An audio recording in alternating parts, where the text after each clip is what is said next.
Anastasia and Stanley. Thank you so much for the pre-wedding today in Bali. So how do you think about the progress and work of Daddy Chiu? We find it very nice. Pas pertama kali meeting udah langsung klik, kita langsung suka karyanya. Kita juga pas meeting juga very fun, gak kayak meeting fotografer lainnya.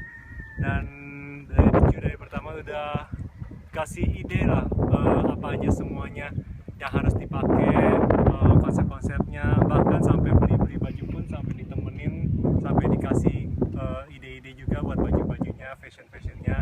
Sampai di Bali lebih menyenangkan lagi soalnya tempat-tempatnya juga bagus, bahkan tempat-tempat yang kelihatannya biasa-biasa aja bisa dirubah magically jadi tempat yang very enchanting, very magical. Nah, dari awal sampai akhir bener-bener nggak kerasa dan nggak kerasa capeknya. Thank you Daddy Chiu. Thank you so much. Thank you. Annyeong harikato. Bye bye. Ada tambahan lagi, bentar. Oh, ada lagi. Very good attention to detail. You don't have to worry about stylingnya ntar jatuhnya kayak gimana. You don't have to worry ntar end resultnya bakal kayak gimana, karena di saat fotonya fotografernya juga guide everything from your action to your makeup to your everything gitu. Jadi nggak usah worry tentang all those stuff gitu.